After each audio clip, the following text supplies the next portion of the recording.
ಮೂಡಿಗೆರೆ ಕಸಾಪ ರಥಯಾತ್ರೆ ಸಾಂಸ್ಕೃತಿಕ ಜಾಗೃತಿ ಮೂಡಿಸಿದ ಮಹತ್ವದ ಕಾರ್ಯಕ್ರಮ. ಕೊಟ್ಟಿಗೆ ಹಾರ.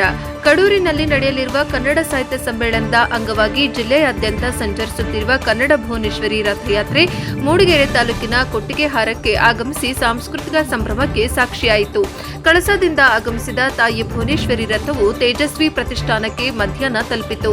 ರಥಕ್ಕೆ ಪುಷ್ಪಾರ್ಚನೆ ನೆರವೇರಿಸಿದ ಕಸಾಪ ಜಿಲ್ಲಾ ಘಟಕದ ಗೌರವಾಧ್ಯಕ್ಷೆ ನಿರ್ಮಲಾ ಮಂಚೇಗೌಡ ಮಾತನಾಡಿ, ಕನ್ನಡ ಭುವನೇಶ್ವರಿ ರಥಯಾತ್ರೆ ನಮ್ಮ ಸಾಂಸ್ಕೃತಿಕ ಪರಂಪರೆ, ಭಾಷೆ ಮತ್ತು ಅಸ್ಮಿತೆಯನ್ನ ಎತ್ತಿ ಹಿಡಿಯುವ ಮಹತ್ವದ ಕಾರ್ಯಕ್ರಮವಾಗಿದೆ.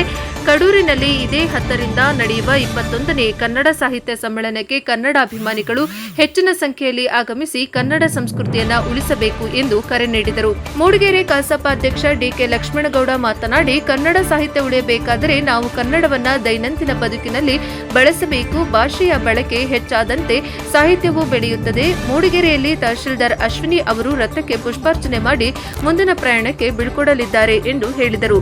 ಈ ಸಂದರ್ಭದಲ್ಲಿ ಮಹಿಳಾ ಘಟಕದ ಅಧ್ಯಕ್ಷೆ ರೇಖಾ ರವಿರಾಜ್, ಯುವ ಘಟಕದ ಅಧ್ಯಕ್ಷ ಚಂದ್ರು ಒಡೆಯರ್, ಕಸಾಪ ಹೋಬಳಿ ಅಧ್ಯಕ್ಷ ಲೋಕೇಶ್ ಬೆಟ್ಟಗೇರಿ, ಎಚ್ಎಂ ಶಾಂತಕುಮಾರ್, ರಾಮಚಂದ್ರ, ಸದಸ್ಯರಾದ ಹಸೈನಾರ್ ಬಿಳಗುಳ, ಅನೂಪ್, ಸುಧೀರ್ ಸೇರಿದಂತೆ ಹಲವರು ಉಪಸ್ಥಿತರಿದ್ದರು.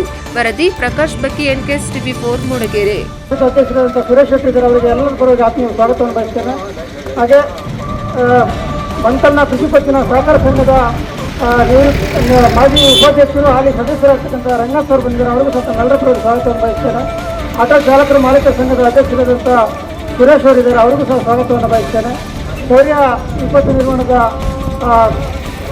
ಮುಖ್ಯಸ್ಥರಾಗ್ತಕ್ಕಂಥ ರವಿ ಕೋಡಿಹಳ್ಳಿ ಅವರು ಬಂದಿದ್ದಾರೆ, ಅವರಿಗೂ ಸಹ ಸ್ವಾಗತವನ್ನು ಬಯಸ್ತೇನೆ. ಹಾಗೆ ನಮ್ಮ ಬಣಕಲ್ ಹೋಬಳಿಯ ಕೋಶಾಧ್ಯಕ್ಷರಾದಂಥ ರಾಮಚಂದ್ರ ಅವರು ಬಂದಿದ್ದಾರೆ, ಅವ್ರಿಗೂ ಸಹ ಸ್ವಾಗತ ಬಯಸ್ತೇನೆ. ಹಾಗೆ ನಮ್ಮ ತಾಲೂಕು ಅಧ್ಯಕ್ಷರಾದಂಥ ಡಿ ಕೆ ಲಕ್ಷ್ಮಣಗೌಡರು ಇದ್ದಾರೆ, ಅವರಿಗೂ ಸಹ ಸ್ವಾಗತ ಬಯಸ್ತೇನೆ. ಹಾಗೆ ನಮ್ಮ ಹಸೇನಾರ್ ಅವರು ಇದ್ದಾರೆ. ಹಾಗೆ